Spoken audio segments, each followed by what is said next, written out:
wabarakatuh. Waalaikumsalam warahmatullahi wabarakatuh. Selamat pagi anak-anak. Selamat pagi, Bu. Baiklah, sebelum kita memulai pembelajaran kita pada pagi hari ini, marilah kita berdoa terlebih dahulu ya. Untuk ketua kelasnya, silahkan dipimpin doa. Baik, sebelum memulai pembelajaran hari ini, alangkah lebih baiknya kita membaca doa. Berdoa mulai. Berdoa selesai. Baik, bagaimana kabarnya hari ini anak-anak? Alhamdulillah, sehat, Bu. Alhamdulillah, sehat semuanya ya berarti. Ibu akan mengecek kehadiran kalian terlebih dahulu ya. Ana Habibah, Hadir, Bu. Mustika Rahayu, Hadir, Bu. Novia Anggraini, Hadir, Bu. Lutfi Sinta. Hadir, Bu. Baik, semuanya berarti hadir ya anak-anak. Nah, apakah kalian semuanya siap untuk memulai pembelajaran kita pada pagi hari ini? Siap, Bu. Alhamdulillah, semuanya siap ya, tetap semangat ya. Baiklah anak-anak, masih ingatkah materi minggu lalu kita mempelajari tentang apa? Ada yang masih ingat? Tentang sifat koligatif larutan, Bu. Iya, benar sekali. Kemarin kita mempelajari sifat koligatif larutan. Ada berapa sih sifat koligatif larutan itu? Ada yang masih ingat? Ada 4, Bu. Ya, benar. Sebutkan Mbak, ada apa aja?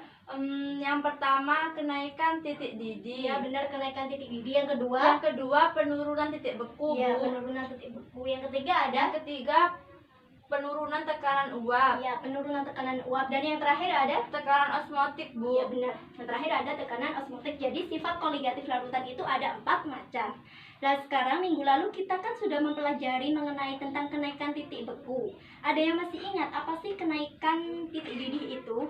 Ada, Bu, saya. Ya, silahkan Mbak. Baik, kenaikan titik didih itu adalah kenaikan suhu zat pelarut akibat penambahan zat pelarut yang tidak mudah menguap, Bu. Iya, benar sekali, tepat ya Mbak jawabannya. Sekarang Ibu mau bertanya, kalian semuanya pernah membeli es puter? Pernah, Bu. Iya, pasti semuanya sudah pernah membeli es puter ya. Kira-kira es puter itu dalam keadaan cairkah atau beku? Beku, Bu. Iya, benar sekali, beku ya. Ada yang tahu kenapa sih si es puter tersebut bisa membeku padahal penjual esnya sudah berkeliling mendagangkan si es puternya itu? Masukin kulkas, Bu. Masukin kulkas, berarti penjualnya membawa kulkas berkeliling gitu ya Mbak? Enggak juga ya. Ada yang tahu alasan lain mungkin dari teman-teman? Ditaruh es batu dalam gerobaknya, Bu. Ditaruh es batu. Kalau ditaruh es batu, apa tidak mencair es batunya itu? Mencair, Bu, lama-lama. Iya, lama-lama akan mencair. Lalu apa sih yang menyebabkan si es puter tersebut dapat membeku pada gerobak es puter tadi? Ada yang tahu? Tidak, Bu. Tidak ya. Nah, jadi anak-anak semuanya, untuk dapat membekukan si es puter pada wadah itu, kita dapat menaruhkan es pada 2 wadah dan kita tambahkan pelarut garam. Nah, pada saat kita menambahkan garam tersebut, maka si es puter itu akan memiliki titik beku yang lebih rendah. Makanya si es puter yang ada pada wadah itu akan tetap menjadi beku. Bu, saya mau Ya, tanya. silakan Mbak.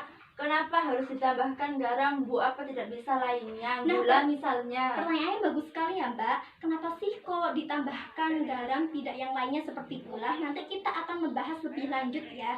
Sekarang kita, apa sih manfaat kita mempelajari sifat koligatif larutan, terutama pada penurunan titik beku ini? Nah, salah satu contohnya yaitu kita dapat menerapkannya sehari-hari. Jadi kita bisa mengetahuinya apa sih yang menyebabkan si es puter pada orang-orang yang menjualkan es puternya keliling itu, esnya bisa tetap menjadi beku. Dan masih banyak lagi contoh-contoh yang lain yang dapat diterapkan dalam kehidupan sehari-hari mengenai tentang penurunan titik beku.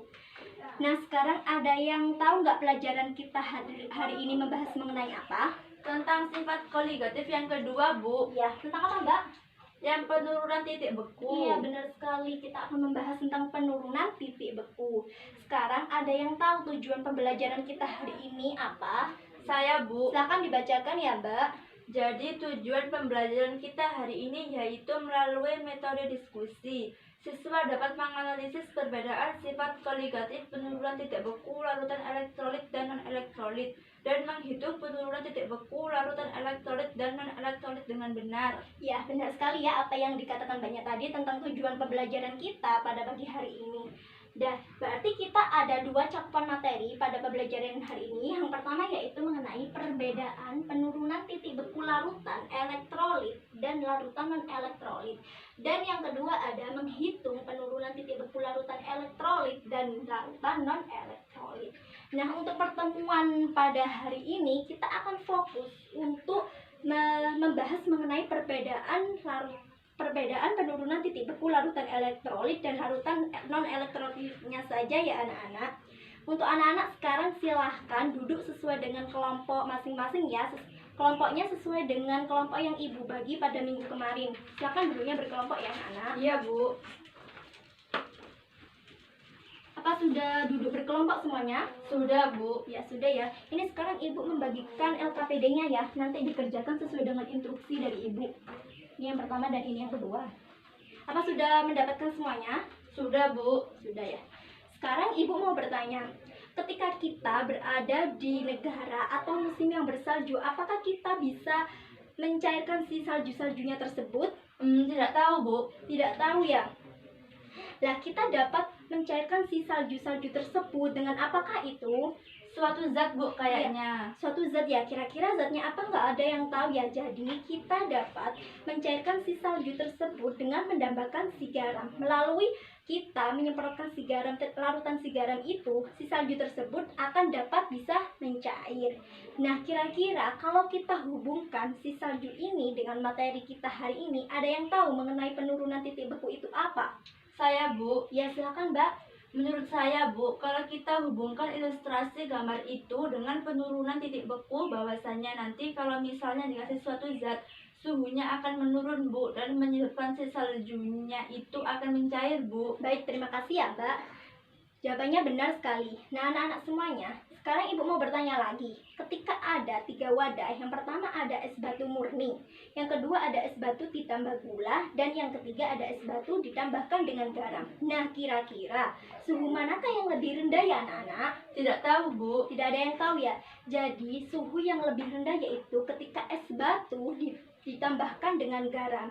Karena apa? Karena memiliki suhu yang lebih rendah dari es batu dengan gula maupun es batu murni.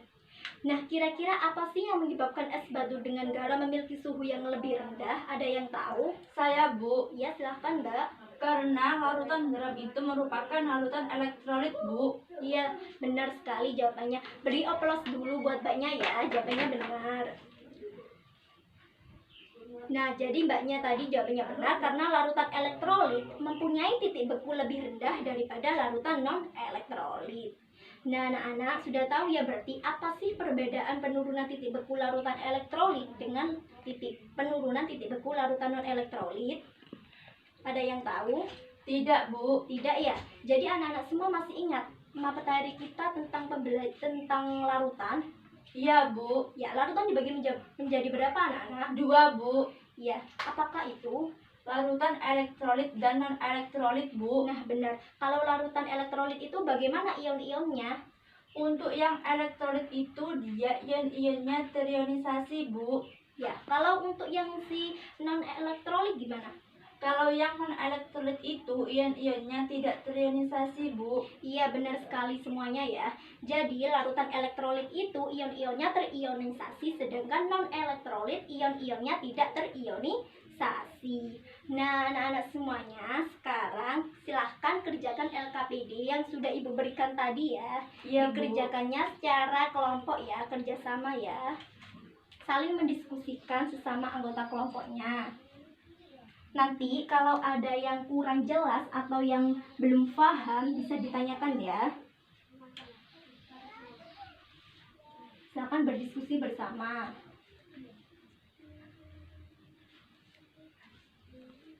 Nah, apa ada kesulitan anak-anak? Ada Bu. Ya, bagaimana Mbak? Yang bagian mana?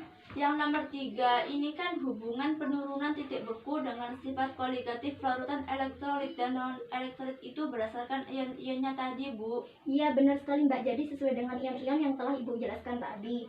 Terima kasih Bu. Iya, sama-sama. Silakan dikerjakan.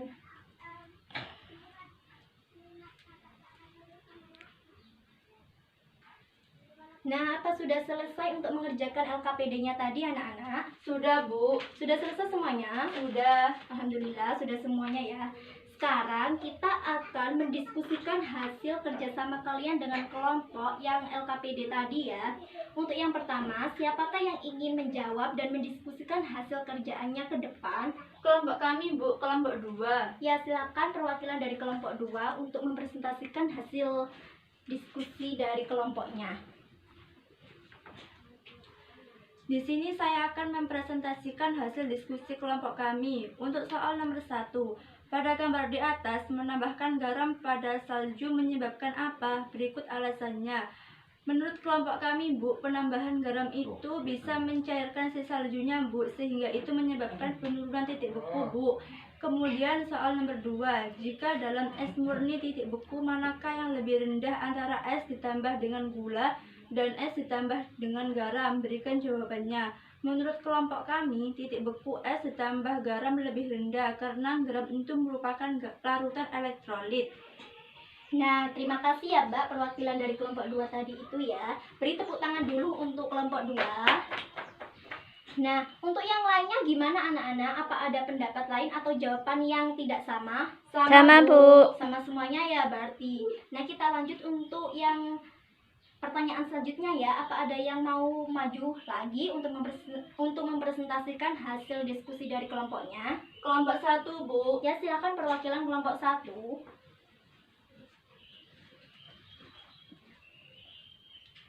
Saya perwakilan kelompok 1. Ini hasil dari kelompok kami. Bagaimana hubungan penurunan titik beku dengan sifat koligatif larutan elektrolit dan non-elektrolit? Titik beku larutan elektrolit itu lebih rendah, Bu, karena ia terionisasi. Kemudian titik beku larutan non-elektrolit lebih besar daripada elektrolit karena dia tidak terionisasi. Ya, terima kasih perwakilan dari kelompok 1 ya. Beri tepuk tangannya terlebih dahulu anak-anak. Ya. Nah, jadi benar ya apa yang dikatakan teman-teman di awal tadi, bahwasanya penurunan titik beku itu ialah penurunan suhu zat pelarut akibat penambahan zat terlarut yang tidak mudah menguap. Jadi anak-anak semuanya dapat menuliskan kesimpulannya di LKPD yang sudah Ibu berikan tadi ya. Tadi kan ada kolomnya, silakan diisi, ditulis kesimpulan apa pembelajaran kita pada hari ini. Iya, Bu. Ditulis sesuai dengan kemampuannya masing-masing ya. Iya, Bu.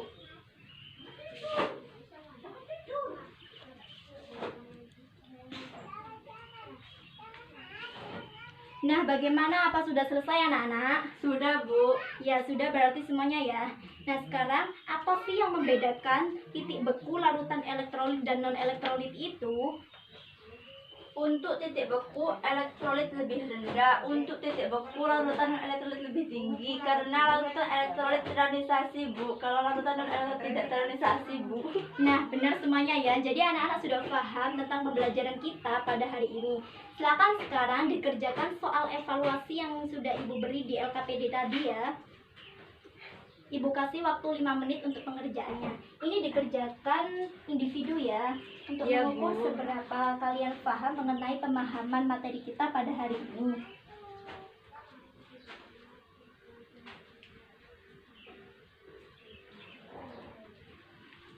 Nah, waktunya sudah habis ya anak-anak. Apa sudah selesai semuanya? Sudah, Bu. Semuanya sudah ya berarti. Nah, sekarang kita akan mendiskusikan hasil kerjaan kalian soal evaluasi tersebut. Nah, untuk pertanyaan nomor 1, siapakah yang mau menjawabnya? Saya, Bu. Ya, silakan Mbak. Untuk yang pertama, apa itu titik beku? Penurunan titik beku merupakan penurunan suhu zat pelarut akibat penambahan zat terlarut, contohnya garam yang tidak mudah menguap. Ya, benar sekali. Jadi, jawaban nomor 1 itu sesuai yang diucapkan Mbaknya tadi sudah benar ya. Sekarang lanjut untuk nomor 2 ya. Siapa yang mau menjawab? Saya, Bu. Ya, silahkan Mbak. Bagaimana dengan titik beku larutan elektrolit dan non-elektrolit? Jawaban saya, Bu, titik beku larutan elektrolit itu lebih rendah daripada larutan non-elektrolit, Bu. Iya, benar sekali ya, sesuai yang diucapkan Mbaknya tadi tentang jawaban dari soal evaluasinya. Untuk semuanya silahkan dikoreksi ya. Ya, jujur ya, untuk yang salah mohon untuk disalahkan, dan untuk yang benar mohon untuk dibenarkan juga. Ini sebagai bentuk evaluasi dari pembelajaran kita hari ini. Nah, sekarang jawaban evaluasi tadi dan LKPD-nya dikumpulkan ya. Nanti Ibu akan mengoreksi. Apakah ini semuanya sudah? Sudah, Bu. Alhamdulillah, sudah semuanya ya. Jadi anak-anak, sekarang kita dapat menyimpulkan ya, manfaat kita mempelajari penurunan titik beku itu ada banyak, dapat diterapkan dalam kehidupan sehari-hari. Misalnya tadi pada pembuatan es puter, gimana sih caranya es itu bisa tetap menjadi beku, yaitu dengan menambahkan suatu larutan garam. Bisa juga pada contoh tadi yang tentang mencairkan si salju, dengan cara apakah? Bisa dengan cara menyemprotkan dengan larutan garam. Nah, untuk memperdalam materi penurunan titik beku pada hari ini, silahkan dikerjakan buku halaman 24 ya. Dikerjakan di buku ulangannya ya. Dikumpulkan minggu depan.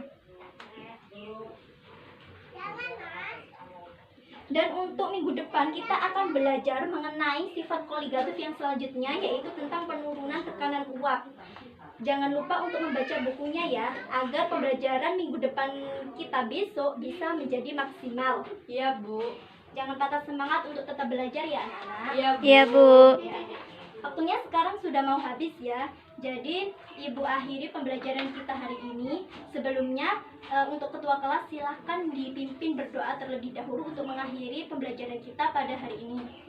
Baik, Bu. Untuk mengakhiri pembelajaran kita hari ini, mari kita berdoa bersama. Berdoa mulai. Berdoa selesai.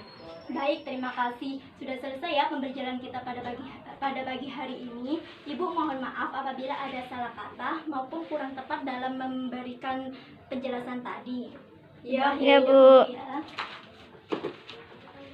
Assalamualaikum warahmatullahi wabarakatuh. Waalaikumsalam warahmatullahi wabarakatuh.